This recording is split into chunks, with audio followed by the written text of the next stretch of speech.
नमस्कार, good evening. कैसे हैं आप सभी। और होम गार्ड्स की तैयारी करने वाले विद्यार्थियों में बहुत सस्पेंस बना हुआ है।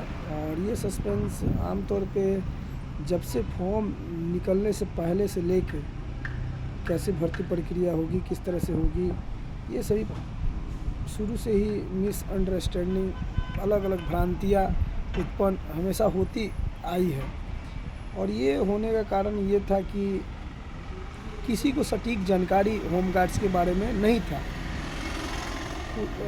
होम गार्ड्स के लिए पहले बहुत सारा चीज़ का बात निकला कि रैली भर्ती होगा, फॉर्म नहीं भराएगा, दौड़ होगा, कितना नंबर का टेस्ट होगा।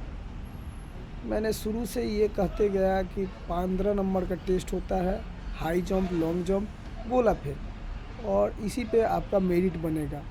सेम वही प्रोसेस पे भर्ती प्रक्रिया होने वाली है। और इसमें यूट्यूब पे बहुत सारे चैनल लोग चला रहे हैं।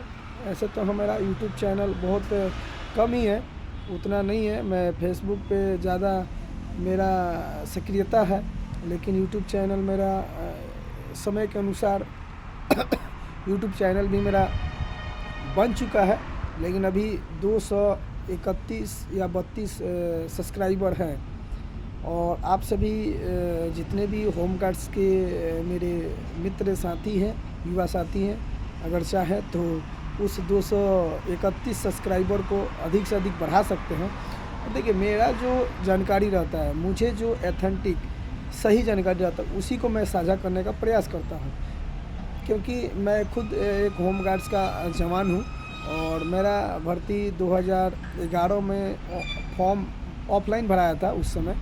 और बाद में इसको 17 में इसका फिजिकल हुआ था, 15 नंबर के फिजिकल पे टेस्ट हुआ था, जो अभी आप लोगों का होने वाला है। तो सभी ज़िला वाइज भर्ती ज़िला में होंगे, सभी इसके लिए तैयारी पूर्ण कर लें। और ज़िला में भर्ती होने के पश्चात आपको जिस दिन आपका फिजिकल होगा, सभी का लगभग 29 अप्रैल से फिजिकल चालू हो जाएंगे। खगड़िया ज़िले का 29 अप्रैल से चालू है, गोपालगंज का 30 अप्रैल से चालू है। इससे पहले भी हो सकते हैं मे बी, लेकिन 20 तारीख को क्लियर हो जाएंगे। और आमतौर पे आप सभी ज़िला के लिए, गोपालगंज, छपरा, सिवान, सारण, बिहार में जितने ज़िले हैं, जितने विद्यार्थी होम गार्ड्स का फॉर्म भरे हुए हैं, अगर उनको किसी प्रकार के डाउट्स हैं तो आप मेरे नंबर पे कॉल कर सकते हैं। मेरा नंबर है 9110102057। तो ये नंबर इसलिए मैं दे रहा था कि बहुत सारे बच्चे अभी भी कंफ्यूज हैं। तो बहुत सारे विद्यार्थियों का ये है कि फ़ोटो पे उनका डेट ऑफ बर्थ नहीं लिखा है, तो क्या आएगा, एडमिट कार्ड कैंसिल हो जाएगा, रद्द हो जाएगा। ऐसा कुछ नहीं है।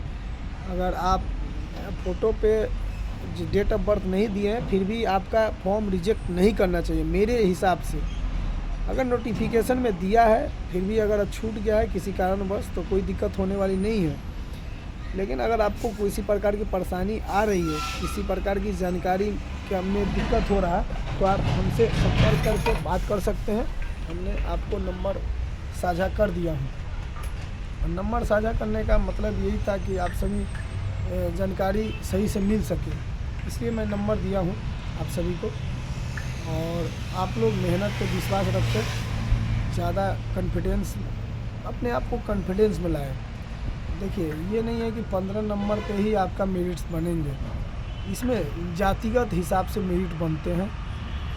तो जैसे जनरल है, ईबीसी है, जनरल है, ईडब्ल्यूएस से जनरल कैटेगरी के विद्यार्थी बहुत सारे भरे हुए हैं, ओबीसी है जिसे बीसी बोलते हैं, और ईबीसी है, एससी है, एसटी है। ये सभी समुदाय के अलग अलग कैटेगरी वाइज मेरिट बनते हैं। उसको हिंदी में मेगा सूची बोलते हैं। तो अपने आप को डिमोलाइज नहीं होना है। हो सकता है बहुत सारे विद्यार्थियों का, आप देखेंगे मेरा बाद में भी जब सिलेक्शन प्रोसेस ख़त्म हो जाएगा तो आप देखेंगे तो 7 नंबर पे भी मेरिट बनते हुए दिखेंगे। तो बहुत सारे विद्यार्थियों का 7 नंबर पे भी मेरिट बनेंगे, बहुत सारे विद्यार्थियों का 13 नंबर पे भी मेरिट बनेंगे, और बहुत सारे विद्यार्थियों का हो सकता है 5 नंबर पे ही बन जाए, 6 नंबर पे भी बन जाए। लेकिन ये क्लियर है, जैसे जातिगत आधार पे जो आरक्षण भारत सरकार या हम बोले तो संविधान के द्वारा जो आरक्षण निर्गत किया हुआ है उसके आधार पर मेरिट बनते हैं। तो विद्यार्थी जो भी है, खासकर मैं बात करूं SC ST EBC अभ्यर्थियों का, तो ज़्यादा टेंशन में रहने की आवश्यकता नहीं है। अगर आपका मैक्सिमम 8 नंबर 9 नंबर तक आते हैं तो आप बेफिक्र रहिए, आपका मेरिट बनेगा। प्रयास यही करना है कि ज़्यादा से ज़्यादा नंबर आए। जनरल कैटेगरी का थोड़ा सा फाइट कभी भी रहता है, और शुरू में भी हम लोग का भी समय में जनरल कैटेगरी वाले का बहुत दिक्कत। खुद मैं जनरल कैटेगरी से आता हूँ और उस समय मेरा 13 नंबर था तो मैं बहाल हुआ था। तो जनरल कैटेगरी का हमेशा से थोड़ा सा परेशानी तो होना ही है, लेकिन उसमें आपकी अगर परफॉर्मेंस अच्छा रहती है, 10+ नंबर आते हैं जनरल कैटेगरी का मैं बात करूं, 10, 11, 12, 13 तक आएंगे तो आप निश्चित तौर पर भर्ती हो जाएंगे। जनरल वाले का बात है, जनरल वाले थोड़ा सा मेहनत ज़्यादा करें। और सभी विद्यार्थी, मैं तो ये नहीं कहूँगा कि जनरल वाले ही मेहनत करें, सभी लोग ज़्यादा से ज़्यादा नंबर लाने की प्रयास करें।